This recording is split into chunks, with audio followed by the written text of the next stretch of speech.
Class 12। Last class में हमने exercise 13.4 probability में क्वेश्चन नंबर 9 तक सॉल्व कर लिया था। अब आज इस क्लास में हम क्वेश्चन नंबर 9 के आगे कंटिन्यू करेंगे।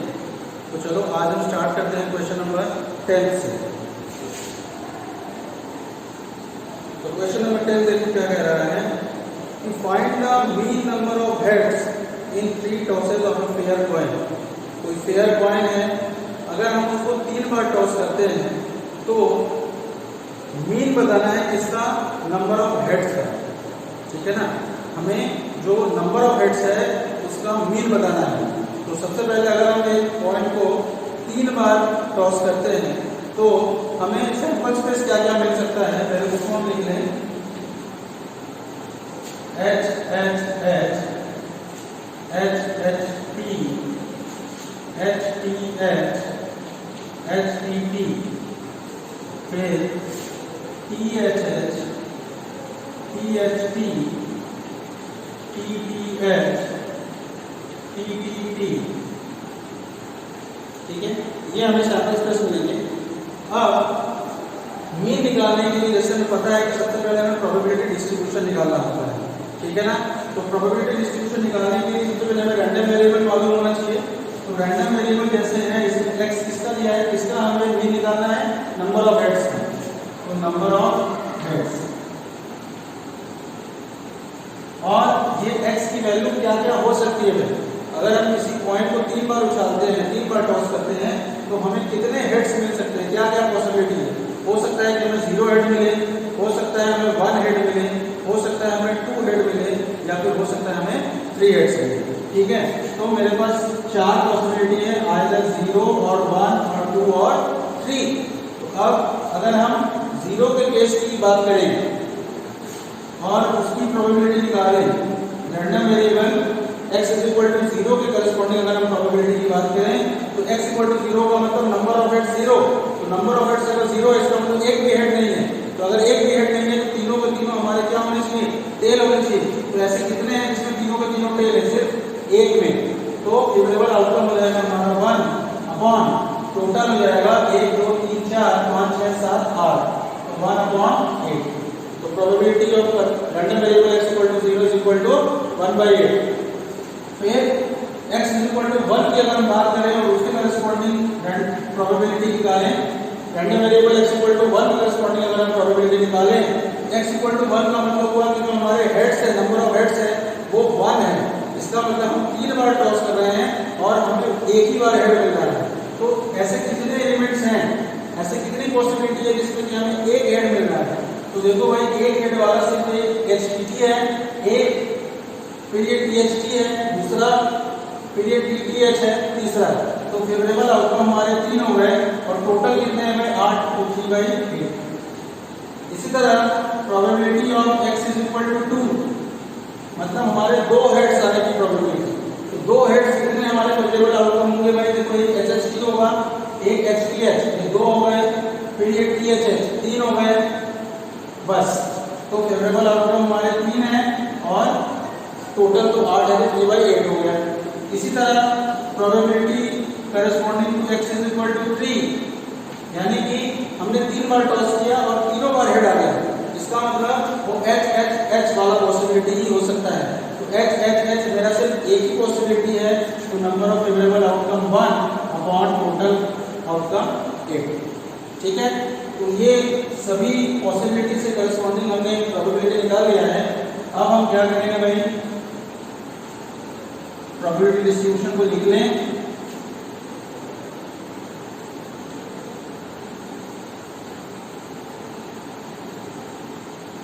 ये x, ये px, x 0 1 2 3 हो सकता है। 0 के करस्पॉन्डिंग हमने निकाला है 1/8, 1 के करस्पॉन्डिंग निकाला है 3/8, 2 के करस्पॉन्डिंग भी निकाला 3/8 और 3 के करस्पॉन्डिंग 1/8। ठीक है, अब हमें निकालना क्या था भाई, मीन निकालना है। तो मीन निकालने का फॉर्मूला क्या होता है, मीन। अच्छा, मीन को ही हम लोग एक्सपेक्टेशन भी बोलते हैं।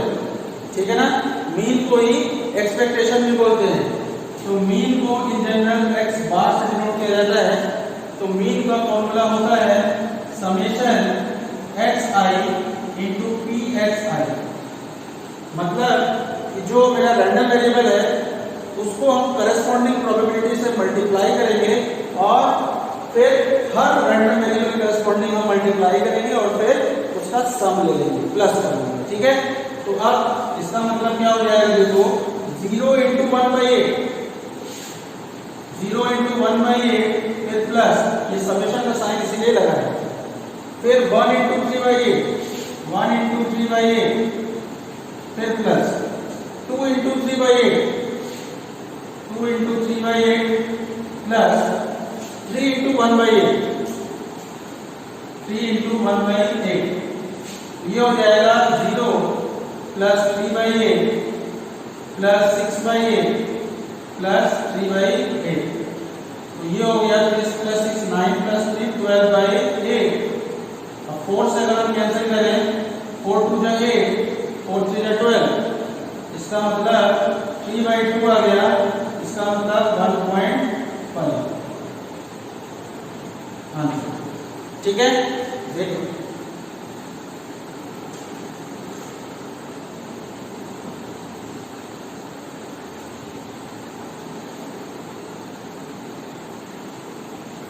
चलो भाई, अब नेक्स्ट क्वेश्चन नंबर 11।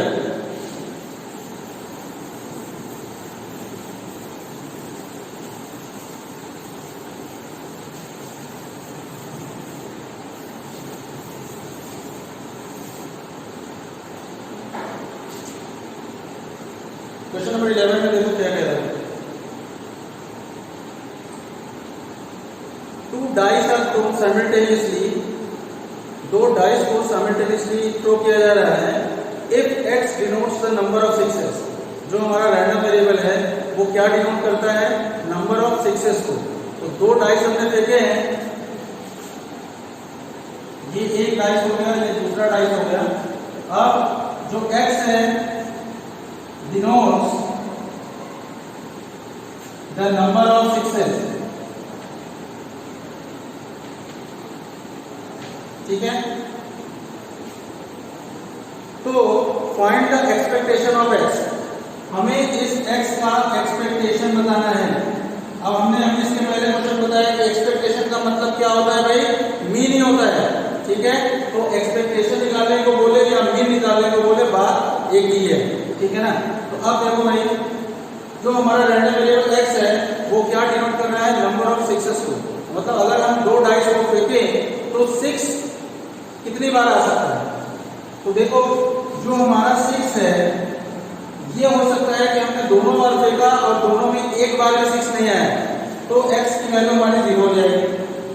अब अगर ये भी हो सकता है कि हमने 2 बार फेंका, उसमें से एक बार 6 आ गया, हो सकता है कि पहली बार में 6 आ गया हो सकता है कि दूसरी बार में 6 आ गया हो। तो मेरे पास ये भी पॉसिबिलिटी है कि वो 1 भी हो सकता है। फिर ये भी हो सकता है कि हमने फेंका हो 2 बार डाइस और दोनों बार 6 आ गया, मतलब 2। ठीक है, तो अब देखो सबसे पहले तो हमारे इसमें टोटल आउटकम कितने होंगे। अगर हम किसी 2 डाइस को अगर हम एक साथ फेंकते हैं या फिर एक डाइस को 2 बार फेंकते हैं, बात एक ही है, तो टोटल आउटकम हमारे देखो 6 इंटू 6 हो सकते हैं, क्योंकि इसमें भी 6 पॉसिबिलिटी है 1 से लेकर 6 तक, इसमें भी 6 पॉसिबिलिटी है 1 से लेकर 6 तक। तो टोटल पॉसिबिलिटी हो जाएगा 6 इंटू 6 यानी कि 36। क्लियर। अब इसके बाद अगर हम x इक्वल टू 0 की बात करें, यानी हमारा एक भी 6 नहीं आ रहा है, एक भी 6 नहीं आ रहा है, तो इसका मतलब उसमें जो दोनों डाइस पे जो नंबर होंगे वो 6 के अलावा कुछ और नंबर होंगे। ठीक ना, तो अब x इक्वल टू 0 के केस में जो हमारा फेवरेबल आउटकम होगा वो कौन कौन सा होगा भाई, 1 1 1 2, ऐसे करते करते 1 5 तक जाएगा, बीच में 1 3 आएगा, 1 4 आएगा, फिर 1 5 और 1 6 को हम नहीं ले सकते क्योंकि 6 मेरा एक भी नहीं आना है, इसलिए 1 6 को हमने नहीं लिया। अब नेक्स्ट केस में क्या हो सकता है भाई, 2 1 2 2, ऐसे करके 2 5 तक जा सकता है। 2 6 को भी हमने नहीं लिया, क्यों, क्योंकि उसमें भी हमें 6 नहीं चाहिए। फिर 3 1 से लेके 3 5 तक, 3 6 को हमने छोड़ दिया। फिर 4 1 से लेके 4 5 तक 6 छोड़ दिया। फिर 5 1 से लेके 5 5 तक और 6 हमने 5 6 हमने छोड़ दिया। अब जो 6 1 है वो पूरा का पूरा रो हम छोड़ देंगे। क्यों छोड़ देंगे? क्योंकि उसमें सब में कम से कम एक 6 तो है ही, इसलिए हम उसको नहीं लेंगे। तो ये सारे के सारे जो हमारे एलिमेंट्स होंगे इसमें एक में भी मेरा 6 नहीं होगा। तो टोटल कितने हो जाएंगे? मेरे देखो फर्स्ट रो में मेरे 5 एलिमेंट्स हैं, तो 1 2 3 4 5, तो 5 into 5 25 एलिमेंट्स हो जाएंगे। तो probability corresponding to x equal to 0 ये हो जाएगा हमारा फेवरेबल, यानी कि 25 अपॉन टोटल 36। ठीक है।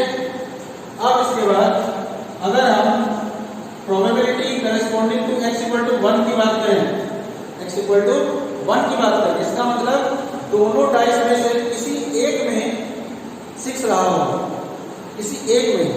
ठीक है। तो वो कौन कौन सा हो सकता है भाई? देखो जो हमने फर्स्ट रो में 1,6 छोड़ा हुआ था वो मेरा इस केस में आ सकता है 1,6, क्योंकि उसमें एक 6 है। तो 1,6 2,6 3,6 4,6 5,6 ये 5 एलिमेंट तो ऐसे हो गए। इसके अलावा जो ये 6,1 6,2 ये पूरा का पूरा जो 6 वाला रो हमने छोड़ा हुआ था वो सारे एलिमेंट्स भी आ जाएंगे। खाली हमारा कौन सा नहीं आएगा? 6,6 नहीं आएगा। इसका मतलब 6,1 से लेके 6,5 तक हम इन 5 एलिमेंट्स को लेंगे और ये 1,6 से लेके 5,6 तक इन 5 एलिमेंट्स को लेंगे। तो टोटल 5 और 5 हमारे 10 एलिमेंट्स बनते हैं। ठीक ना। तो x इक्वल टू 1 के करस्पॉन्डिंग हमारा फेवरेबल आउटकम हो जाएगा 10 अपॉन टोटल हो जाएगा 36। ठीक है। अगर हम इसको कैंसिल करना चाहें तो 2 से ये हो जाएगा 5 बार में और ये 18 बार में, तो ये हो जाएगा 5/18। ठीक है। अब probability corresponding to x is equal to 2, x is equal to 2 का मतलब जो दोनों डाइस हैं दोनों में हमारे 6 आए, इसका मतलब मेरे पास एक ही पॉसिबिलिटी है, वो कौन सा है? 6,6। एक पॉसिबिलिटी ये हमारा फेवरेबल आउटकम हो गया अपॉन टोटल है 36। ठीक है। तो 0 के करस्पॉन्डिंग प्रोबेबिलिटी निकाल लिया, 1 के करस्पॉन्डिंग निकाल लिया, 2 के करस्पॉन्डिंग निकाल लिया। अब नेक्स्ट काम में होगा वो हमारा होगा प्रोबेबिलिटी डिस्ट्रीब्यूशन लिखने का।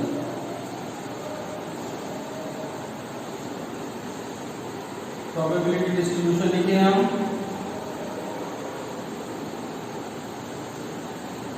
x PS 0 1 2। तो 0 के करस्पॉन्डिंग प्रोबेबिलिटी है 25/36, 1 के करस्पॉन्डिंग है 5/18 और 2 के करस्पॉन्डिंग है 1/36। ठीक है। तो अब हमें एक्सपेक्टेशन निकालना है। एक्सपेक्टेशन का मतलब क्या होता है? मीन ही होता है। इसका मतलब इसका भी फॉर्मूला क्या होगा भाई? Summation of xi into p of xi। तो ये हो जाएगा 0 into 25/36 plus 1 into 5/18 plus 2 into 1/36। तो 0 इनटू 25/36 तो 0 हो गया, प्लस ये हो गया 5/18 और ये 2 1 में 2, ये 1/18 1/18। ठीक है। तो 5/18 प्लस 1/18 ये हो गया 6/18, 6 1 जा 6, 6 3 जा 18, ये आ जाएगा 1/3 expectation of x answer. Clear? देखो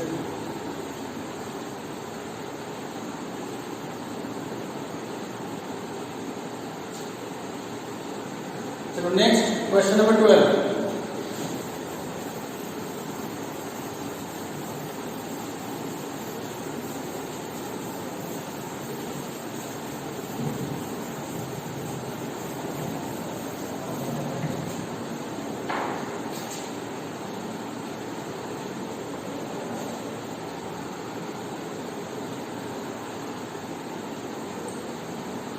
क्वेश्चन नंबर 12 देखते हैं। Two numbers are selected at random bracket में लिखा है विदाउट रिप्लेसमेंट, इसमें रिप्लेसमेंट नहीं है। From the first 6 positive integer, जो पहले 6 पॉजिटिव इंटीजर यानी कि 1 2 3 4 5 6, इन 6 पॉजिटिव इंटीजर्स की बात कर रहा है। 1 2 3 4 5 6। अब इन 6 पॉजिटिव इंटीजर्स में से रैंडमली कोई भी 2 पॉजिटिव इंटीजर्स को ड्रॉ कर रहा है, वो भी without replacement. Let x denotes the larger of the 2 numbers obtained। जो हमारा x है, इसको क्या मैं रैंडम वेरिएबल मानना है, वो क्या होगा भाई, larger of the 2 numbers obtained. Larger of the 2 numbers,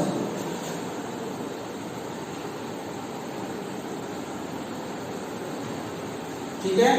तो फाइंड e ऑफ x, हमें e ऑफ x निकालना है। e ऑफ x का मतलब एक्सपेक्टेशन ऑफ x, और एक्सपेक्टेशन ऑफ x का मतलब हुआ मीन निकालना है।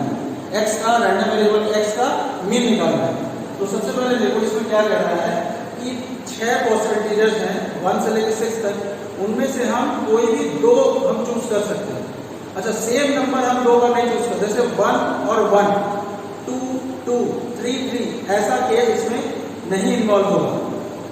जो भी 2 नंबर हम चूज करेंगे दोनों डिफरेंट नंबर्स होंगे, ठीक है। तो जैसे अगर हमने फर्स्ट 1 चूज किया तो मेरे पास दूसरा नंबर चूज करने के और कितने तरीके हो सकते हैं भाई, 2 3 4 5 6, 5 तरीके हैं मेरे पास। अगर मैंने पहले 1 चूज किया है तो दूसरे में मैं इन 5 को चूज कर सकता हूँ। अगर सपोज मैंने 1 के साथ 2 चूज किया तो फिर जो मेरा रैंडम वेरिएबल बनेगा वो कौन सा बनेगा भाई, जो 1 और 2 में जो ग्रेटर होगा या फिर जो लार्जर होगा। तो इसमें कहा है x क्या है हमारा, लार्जर ऑफ द 2 नंबर्स। तो 1 और 2 अगर हमने चूज किया है तो 1 और 2 में लार्जर क्या होगा 2, तो मेरा x 2 हो जाएगा। अगर हमने 1 और 3 चूज किया है तो हमारा लार्जर 3 हो जाएगा। 1 और 4 चूज किया है तो 4 हो जाएगा। 1 और 5 में 5 हो जाएगा। 1 और 6 में 6 हो जाएगा, ठीक। अब अगर हम सेकेंड केस में मान के चले कि पहले में हमने 2 चूज किया है तो बाकी हमारे पास साथ क्या क्या नंबर्स आ सकते हैं, 1 3 4 5 6, सिर्फ 2 नहीं आ सकता क्योंकि अलग अलग होना चाहिए। तो अब अगर हमने 2 और 1 को लिया तो मेरे पास जो आंसर आएगा वो मतलब रैंडम वेरिएबल जो होगा वो इन दोनों का लार्जर वाला यानी कि 2 ही होगा। 2 और 3 लेंगे तो 3 होगा। 2 और 4 लेंगे तो 4, 2 5 से 5 और 2 6 से 6 मिलेगा। इसी तरह अगर हम 3 की बात करें तो मेरे पास क्या क्या ऑप्शन बनेंगे, 1 2 4 5 6। 3 के साथ अगर मैं 1 को चूज किया तो मुझे 3 मिलना है क्योंकि लार्जर है 3 और 3। इसी तरह 3 और 2 को चूज किया हमने तो भी 3 मिलेगा। 3 और 4 को चूज किया तो 4 मिलना है। 3 5 को चूज करेंगे तो 5 और 3 6 को लेंगे तो 6, ठीक है। अब इसी तरह अगर हम 4 की बात करें तो मेरे पास 1 2 3 5 6। अगर हमने 4 और 1 को चूज किया तो मेरे पास 4 ही आएगा। अगर 4 और 2 आया तो भी 4, 4 3 से भी 4, 4 5 से 5 और 4 6 से 6। इसी तरह अगर 5 हमने चूज किया तो मेरे पास 1 2 3 4 और 6 ऑप्शन बचते हैं। 5 और 1 के एक साथ लेने में मेरे पास 5 आएगा, लार्जर 5 होगा। 5 2 में भी लार्जर 5, 5 3 में भी 5, 5 4 में भी 5, 5 6 में 6, ठीक है। तो अगर हमने 6 ले लिया तो 1 2 3 4 5, तो अब 6 से तो ये सारे के सारे नंबर छोटे हैं तो तुम किसी के भी साथ ले लोगे तो तुम्हें आंसर 6 ही मिलना है। रैंडम वेरिएबल जो है वो हमारा 6 ही होगा। अब इतने सारे केसेस में हम अगर सोचे कि जो हमारा x है आंसर है क्या क्या आ सकता है, तो देखो भाई जो आंसर है हमारा वो 2 हो सकता है, 3 4 5 6, 2 3 4 5 6, 3 3 4 5 6, 4 4 4 5 6, 5 5 5 5, 6 6 6 6 6 6। इतने सारे पॉसिबिलिटीज हैं। इसमें से जो रैंडम वेरिएबल हमारा हो सकता है मतलब x की वैल्यू क्या क्या हो सकती है, वो हो सकती है अगर 2 और 3 और 4 और 5 और 6, ठीक है। अब अगर हम x = 2 के करेस्पॉन्डिंग प्रोबेबिलिटी निकालने की कोशिश करें तो x इक्वल टू 2 के करस्पॉन्डिंग जो मेरा फेवरेबल आउटकम होगा, x इक्वल टू 2 के करस्पॉन्डिंग जो मेरा फेवरेबल आउटकम होगा वो कितना होगा भाई? यहाँ पे देखो 2 किसमें आ रहा है, एक यहाँ पे आ रहा है, एक यहाँ पे आ रहा है, और कहीं पे भी 2 नहीं आ रहा है। दिख रहा है? कहीं पे भी जो हमारा जो रिजल्ट है फाइनल उसमें कहीं पे भी हमारा 2 नहीं आ रहा है।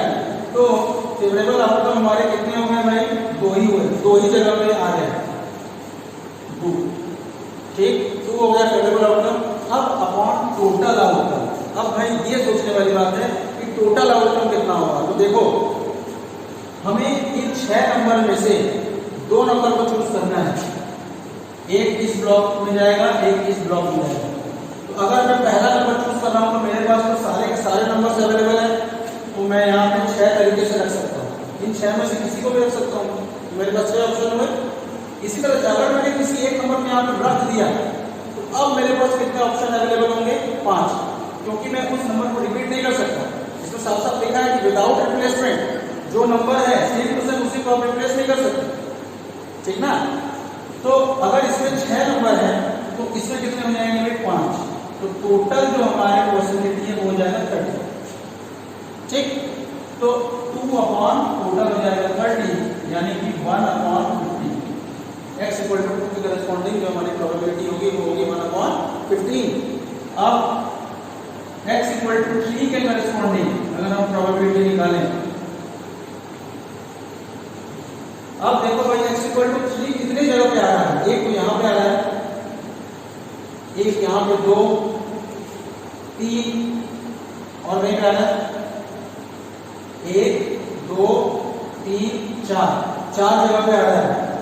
ठीक है, तो फेवरेबल आउटकम जो हो जाएगा हमारा 4 हो जाएगा, और टोटल तो 30 ही है, यानी कि अगर 2 से कैंसिल करें तो 2 2 जा 4 और ये हो जाएगा 2 3 जा 30।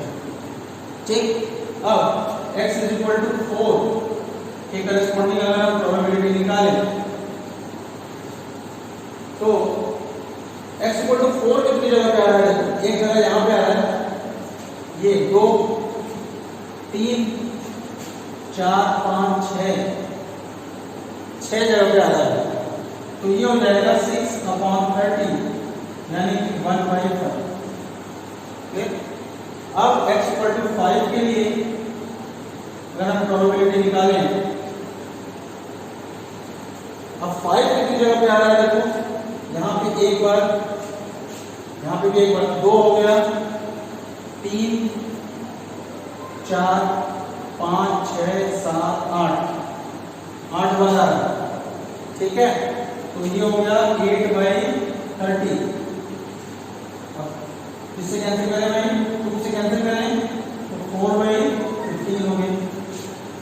अब x इज इक्वल टू अगर हम 6 की बात करें और प्रोबेबिलिटी निकालें x इज इक्वल टू 6 की करस्पॉन्डिंग, तो हम देखेंगे कि 6 कितनी जगह पे आ रहा है? 1, 2, 3, 4, 5, 6, 7, 8, 9, 10 जगह पे आ रहा है। तो फेवरेबल आउटकम हमारा 10 हो गया, टोटल 30, ये हो जाएगा 1/3। तो सबके करस्पॉन्डिंग हमने प्रोबेबिलिटीज निकाल दी हैं। अब हम प्रोबेबिलिटी डिस्ट्रीब्यूशन को लिख लें।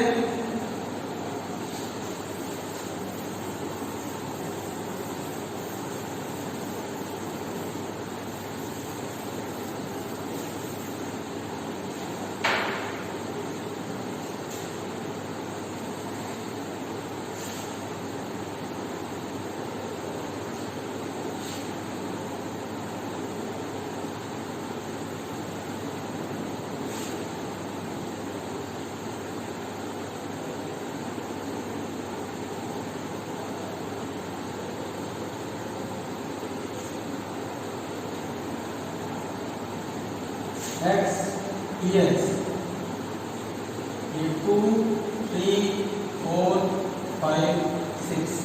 2 के करस्पॉन्डिंग हमारा प्रोबेबिलिटी है 1/15। 3 के करस्पॉन्डिंग है 2/15। 4 के करस्पॉन्डिंग 1/5। 5 के करस्पॉन्डिंग 4/15 और 6 के करस्पॉन्डिंग 1/3।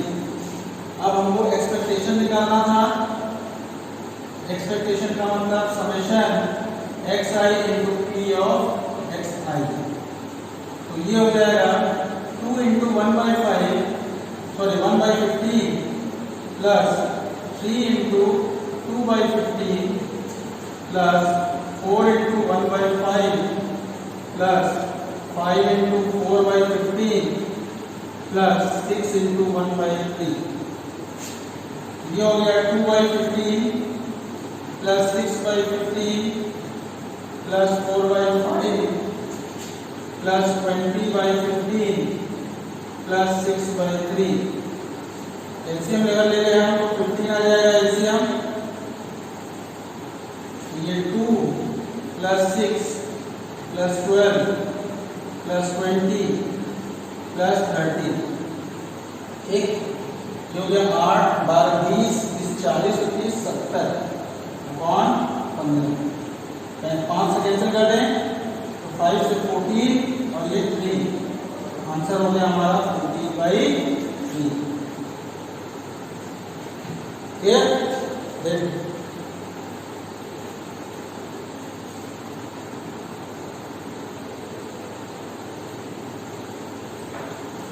चलो नेक्स्ट क्वेश्चन नंबर 13।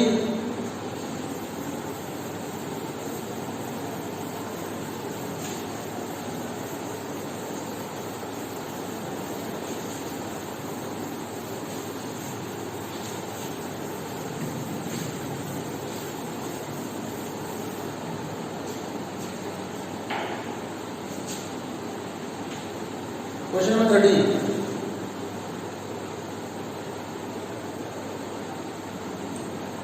इसमें कह रहा है let x denotes the sum of the numbers obtained when two fair dice are rolled। अगर हम दो फेयर डाइस को रोल करते हैं फेंकते हैं तो जो दोनों डाइस में जो नंबर आता है उनको सम करने पे जो हमारा आंसर आता है वही हमारा x है। ठीक है, तो find the variance and standard deviation of x। हमें इसमें देखो इस रैंडम वेरिएबल x का वेरिएंस निकालना है और स्टैंडर्ड डेविएशन निकालना है। तो हमें पता है कि वेरिएंस और स्टैंडर्ड डेविएशन ये दोनों चीजें निकालने के लिए हमें मीन निकालने की जरूरत होती है। बिना मीन के हम वेरिएंस नहीं निकाल सकते और बिना वेरिएंस के हम स्टैंडर्ड डेविएशन नहीं निकाल सकते। ठीक ना, तो सबसे पहला जो हमारा काम होगा इस क्वेश्चन में मीन निकालना होगा। तो सबसे पहले देखो मीन निकालने के लिए क्या करेंगे। तो x जो है वो है हमारा सम ऑफ द नंबर्स है, sum of numbers on both dice. ठीक है, तो क्या क्या पॉसिबिलिटी हो सकती है अगर हम मिनिमम सम की बात करें कि सबसे कम क्या हो सकता है जो हमारा सम है। तो अगर मेरे पास दो डाइस है तो मिनिमम सम कब आएगा जब मैं दोनों में मिनिमम नंबर्स को डाल दूं, तो ही मेरा जो सम होगा वो मिनिमम होगा। तो किसी डाइस में मिनिमम नंबर कितना होता है 1 होता है। तो अगर हम दोनों में 1 1 डाल दें तो 1 + 1 यानी कि 2, ये 2 जो होगा वो हमारा मिनिमम नंबर होगा जो सम करने के बाद आएगा। और अगर हम मैक्सिमम की बात करें कि जो हमारा सम है वो मैक्सिमम कितना हो सकता है, तो मैक्सिमम तब हो सकता है जब हम दोनों में मैक्सिमम नंबर डाल दें, यानी कि मैक्सिमम नंबर का मतलब 6 और 6। इसमें भी हमने 6 डाल दिया, इसमें भी हमने 6 डाल दिया। अगर हम 6 और 6 को प्लस करें तो हमें 2 मिल जाए, 12 मिल जाए। ठीक है, इसका मतलब मिनिमम जो मेरा सम है वो 2 हो सकता है और मैक्सिमम जो है वो हमारा 12 हो सकता है। तो रैंडम वेरिएबल x जो है वो हमारा 2 से लेकर 12 तक हो सकता है।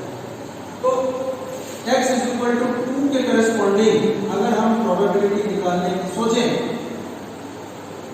तो प्रोबेबिलिटी निकालने के लिए तो हमें फेवरेबल आउटकम चाहिए और टोटल आउटकम चाहिए। तो सबसे पहले अगर हम टोटल आउटकम की बात करें तो अगर हम दो डाइस को फेंकते हैं तो हमारे पास टोटल आउटकम कितने होते हैं 6 × 6 यानी कि 36। टोटल आउटकम जो होंगे वो हमारे पास होंगे 6 × 6 यानी कि 36 आउटकम्स हो जाएंगे। और फेवरेबल के लिए x = 2 में हमारे पास कौन सा फेवरेबल होगा भाई, x = 2 अगर हम लेना चाहते हैं, अगर हम x = 2 के फेवरेबल आउटकम की बात करें तो सिर्फ वो 1, 1 ही होगा। ठीक है, तो इसका मतलब प्रोबेबिलिटी अगर हम निकालें x = 2 का तो 1 है अपॉन टोटल हो जाएगा 36, 1/36। अब अगर हम x इक्वल टू 3 की बात करें तो 3 के लिए हमारा फेवरेबल आउटकम क्या हो सकता है? हम 1, 2 भी ले सकते हैं और 2, 1 भी ले सकते हैं। दोनों को अगर हम जोड़ें तो हमें 3 ही मिलेगा। तो probability corresponding to x is equal to 3 is equal to 2/36, यानी कि 1, इसको जाने वैसे 2/36 है, 1/18 भी कर सकते हैं, कोई दिक्कत नहीं है। अगर ऐसे है तो सबका जो डिनोमिनेटर वो सेम रहेगा, तो 2/36 हो गया। अब अगर हम x इक्वल टू 3 की बात करें, x इक्वल टू 3 हो गया, अब x इक्वल टू 4, क्या क्या एलिमेंट्स पॉसिबल है? अगर हमने 1 को रखा, 1 के साथ 3 हो सकता है, तो 3, 1 भी हो सकता है। फिर 2 के साथ 2, 2 हो सकता है, ठीक है ना? अब और कोई पॉसिबिलिटी नहीं है। तो probability corresponding to x is equal to 4 is equal to, देखो 3 एलिमेंट्स हैं तो 3/36, ठीक है। अब x इज इक्वल टू 5 की अगर हम बात करें तो 5 के लिए पॉसिबल आउटकम्स हमारे क्या हो सकते हैं भाई? 1, 4, 4, 1, 2, 3, 3, 2, बस, ठीक है। अब कितने हो गए भाई? अगर इसका प्रोबेबिलिटी निकालें तो x इज इक्वल टू 5 के करेस्पॉन्डिंग 1, 2, 3, 4 यानी कि 4/36। अब अगर हम x इक्वल टू 6 की बात करें, 6 के लिए क्या क्या पॉसिबिलिटी हो सकती है? 1, 5 तो 5, 1, 2, 4 तो 4, 2, 3, 3, ठीक है ना? और कोई पॉसिबिलिटी नहीं है। तो देखो भाई, तो probability x is equal to 6 के करेस्पॉन्डिंग 1, 2, 3, 4, 5 यानी कि 5/36। अब x इक्वल टू 7 की बात करें, 7 के लिए हमारी पॉसिबिलिटी क्या क्या हो सकती है? 1, 6, 6, 1, 2, 5, 5, 2, 3, 4, 4, 3, बस। अब इसमें देखो भाई कितने फेवरेबल आउटकम होंगे? 1, 2, 3, 4, 5, 6। तो probability corresponding to x equal to 7 is equal to 6/36। अब 8 की बात करें, 8 के लिए फेवरेबल आउटकम 1 को हम अब नहीं रख सकते क्योंकि 1, फिर 7 रखना पड़ेगा और 7 डाइस में होता ही नहीं है, तो मिनिमम हमको रखना पड़ेगा 2, 2, 6, 6, 2, 3, 5, 5, 3 और फिर 4, 4, ठीक है। तो प्रोबेबिलिटी हो जाएगा x इक्वल टू 8 के करेस्पॉन्डिंग 1, 2, 3, 4, 5 यानी कि 5/36। अब next x equal to 9, x equal to 9 के लिए हमें मिनिमम 3 रखना पड़ेगा, तो 3, 6, 6, 3, 4, 5, 5, 4, ठीक है। और कोई पॉसिबिलिटी हो सकती है भाई? 3, 6, 6, 3, 4, 5, 5, 4। अब अगर हम और तो कोई पॉसिबिलिटी नहीं समझ में आई, ठीक। तो probability of x equal to 9 is equal to 1, 2, 3, 4 यानी कि 4/36।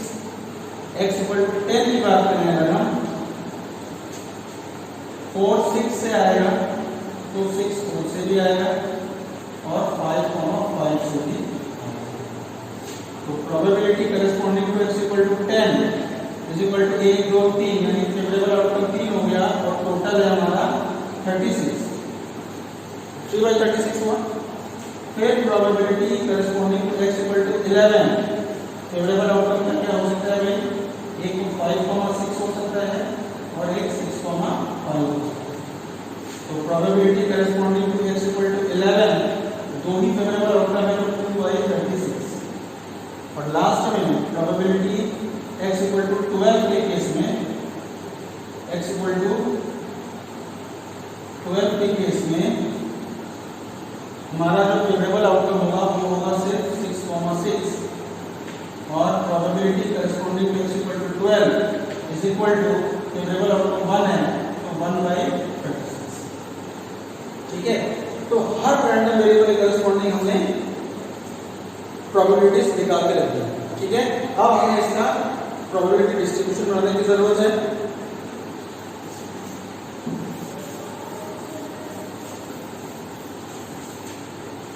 प्रोबेबिलिटी डिस्ट्रीब्यूशन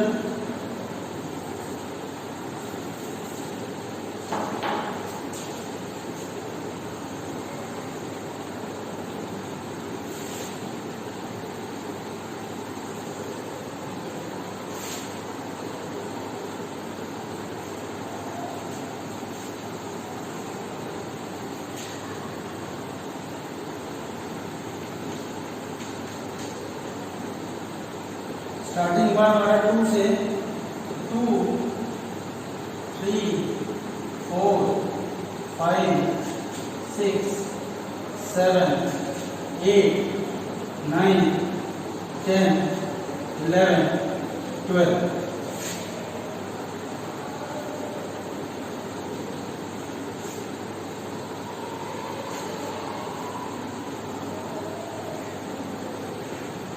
हम सबकी करस्पॉन्डिंग प्रोबेबिलिटी हम रख देंगे। x इक्वल टू 2 का प्रोबेबिलिटी है 1/36, 3 का है 2/36, फिर नेक्स्ट है 3/36, फिर 4/36, 5/36, 7 में 6/36, 8 में 5/36, 9 में 4/36, 10 में 3/36, 11 में 2/36 और 12 में 1/36। ठीक है, तो अब हम क्या करेंगे, अब हम मीन निकालेंगे।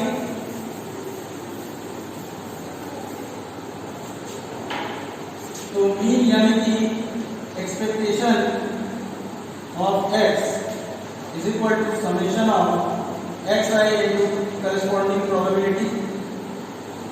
अब ये हो जाएगा 2 into 1/36 plus 3 into 2/36 plus 4 into 3/36 plus 5 into 4/36 plus 6 into 5/36 plus 7 into 6/36 plus 8 into 5/36 plus 9 into 4/36 plus 10 into 3/36 plus 11 into 2/36 plus 12 into 1/36।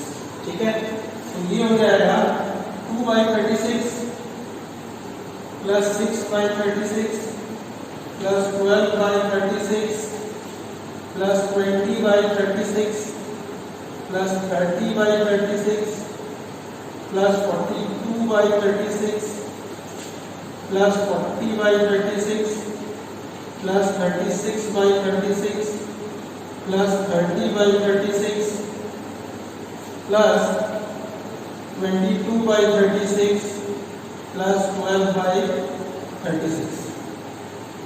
ठीक है, और इसके बाद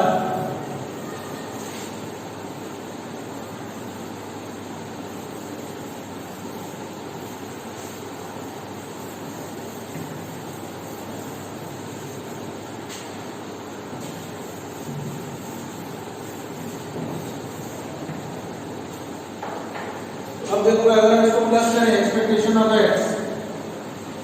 तो ये कितना हो जाएगा, देखो 2 + 6 8 20 20 40 + 30 70 112 152 152 और 36 हो जाएगा 188 और 30 218 प्लस 22 240 प्लस 12 252। तो expectation of x is equal to 252/36। ठीक है, अब अगर हम इसको कैंसिल करें 2 से 2 × 2 2 × 4 2 6 12 18 बार में फिर 2 से कैंसिल करें तो 63 और 9 और 9 से 7 बार में चलता है तो जो हमारा मीन होगा यानी कि एक्सपेक्टेशन वो हमारा हो जाएगा 7। क्लियर? अब हमें निकालना क्या है, वेरिएंस और standard deviation.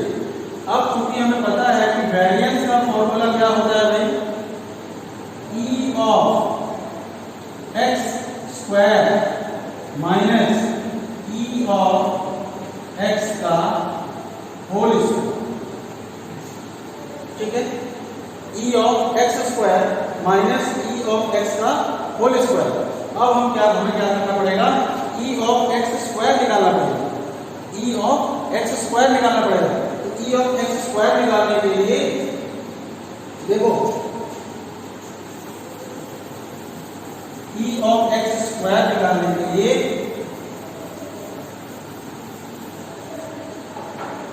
E of X square का मतलब हो जाएगा E of X square is equal to summation of X square into P of X. मतलब जो हमारा रैंडम वेरिएबल है उसका स्क्वायर करेंगे और फिर उसको मल्टीप्लाई करेंगे करेस्पॉन्डिंग प्रोबेबिलिटी, तब जाके मेरा ई ऑफ एक्स स्क्वायर आएगा। तो हम चलो यहाँ निकालते हैं। तो सबसे पहले अगर 2 है तो 2 का स्क्वायर यानी कि 4 × 1/36, 4 × 1/36 प्लस 9 × 2/36 प्लस 16 × 3/36 प्लस 5 है तो 5 का square 25 × 4/36 plus 36 × 5/36 plus 49 × 6/36 plus 64 × 5/36 plus 81 × 4/36 plus 100 × 3/36 plus 121 × 2/36 plus 144 × 1/36। ठीक है, अब देखो भाई ये हो जाएगा 4/36 प्लस 18/36 48/36 100/36 180/36 294/36 320/36 81 × 4 ये हो जाएगा 324/36 प्लस 300/36 प्लस 121 × 2 यानी कि 242/36 प्लस 144/36। अब हम ई ऑफ एक्स स्क्वायर इन सबको प्लस करेंगे तो देखो 4 और 18 22 प्लस 48 70 हो गया 170 350 170 और 180 350 और 294 650 में से 6 घटाएंगे तो 644 हो जाएगा 644 और 944 964 हो गया 964 1264 1288 1288 1588 1788 1828 1830 और 144 1830 1930 1974 ये हो जाएगा 1974/36। ठीक है, तो ये हो गया हमारा ई ऑफ एक्स स्क्वायर। तो हम वेरिएंस में यहाँ पर रखते हैं अगर हम 1974/36 माइनस ई ऑफ एक्स तो 7 है तो 7 का स्क्वायर ये हो जाएगा 1974/36 माइनस 49। ठीक है, अब हम अगर कैंसिल करें इसको 8 18 जाएगा 2 9 18 2 8 16 2 7 14। अब 18 से 987 को अगर हम कैंसिल करें 18 5 90 8 और 7 18 4 72 15 0 18 8 144। ठीक है, 6 0 18 3 54। ये हो गया 54.83 अप्रॉक्स माइनस 49 तो ये हो जाएगा 4.83। ठीक है, ये हमारा वेरिएंस होगा। अब स्टैंडर्ड डेविएशन यानी कि एस डी, स्टैंडर्ड डेविएशन कैसे निकलता है भाई, वेरिएंस का स्क्वायर रूट। तो स्क्वायर रूट ऑफ वेरिएंस यानी कि स्क्वायर रूट ऑफ 4.83 और ये अप्रॉक्स आएगा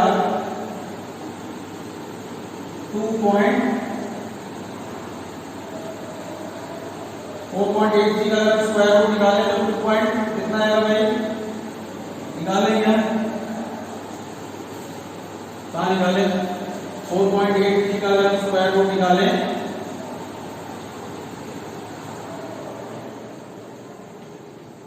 टू जा 4, ठीक है, 8311, ठीक है, 2 बार में चला जाएगा, ठीक है ना। तो 2.2 इसका जो स्टैंडर्ड डेविएशन होगा वो हमारा अप्रॉक्स 2.2 के करीब आज लगभग आ जाएगा, ठीक है। देखो भाई इस क्वेश्चन में हमारा जो मीन है वो 7 होगा, जो वेरिएंस है वो हमारा 4.83 होगा अप्रॉक्स, और जो स्टैंडर्ड डेविएशन है वो हमारा 2.2। क्लियर? चलो भाई आज की क्लास में बस इतना ही रहेगा। आज हमने क्वेश्चन नंबर 13 तक सॉल्व कर लिया, ठीक है। अब जो बाकी के जो 4 क्वेश्चन बचते हैं 17 तक वो हम नेक्स्ट क्लास में करेंगे, ठीक है। उम्मीद करते हैं समझ में आया होगा। वीडियो को बार बार देखिएगा और ज्यादा अच्छे से समझ में आ जाएगा। क्लियर? ऑफ करते हैं।